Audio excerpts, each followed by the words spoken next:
just checking to see if there's any fluid out on the track, then causing difficulties and issues that drivers certainly don't want to deal with. But right now, we remain under this yellow flag situation with cars parked on pit road and the clock ticking away at this session for the NASCAR Indy Series.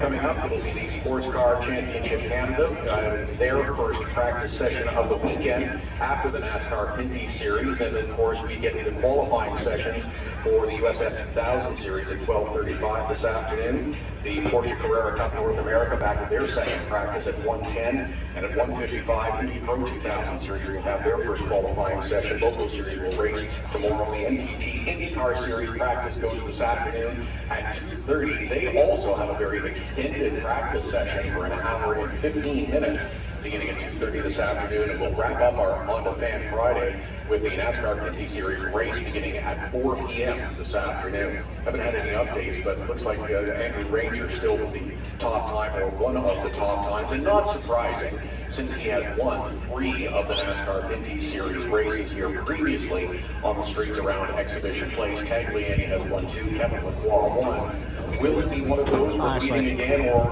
could we possibly have a new winner in the Indy Series, which would be fun? I think it's a coin flip. I really do. You know, Alex Tagliani and Andrew Ranger were so good here. Mark Antoine Cameron last time we were here was so very fast. But there was a lot of talent. So what they're looking at on the racetrack, Todd, is a scene between new pavement and old pavement. We don't want to speculate what's going on, but generally, there's only a couple of things that can happen. One is seepage in the crack in the pavement. Fluid will seep up from underneath. That is no bueno. The other is any separation in the pavement, which I would think you would see it from here. I would think. The other item that intrigues me is a flatbed just rolled by, so I don't know if that has to go out there and collect someone that has stopped out on course. But you're right, they're definitely looking at that part of the track and the asphalt, the transition from an older stretch of asphalt to the newer stretch. They're shuffling their feet across it.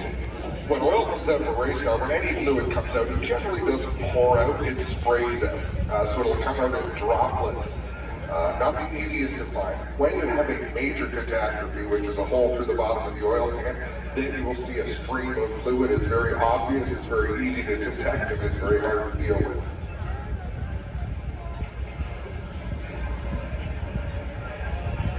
Cars remain on pit road, and hopefully with some indication that we'll be able to get going back to green flag action out on track fairly quickly. It's an always evolving process too with the racetrack over the weekend, with more rubber that goes down and having to deal with the asphalt and different surfaces. We saw the crews maneuvering one of the concrete blocks between sections as well after a little brush against the wall from an earlier car out on track.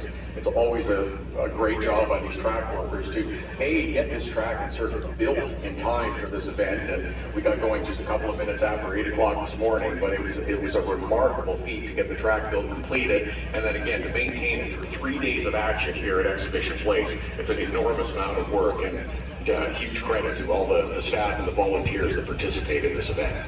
Oh, that's absolutely true. And I might be stating the obvious here, Todd, but all rubber is not created equal. So this series that comes out and races on General Tire with a very heavy race car puts down a lot of rubber on the racetrack. The General Tire rubber will not jive with the rubber run in other series.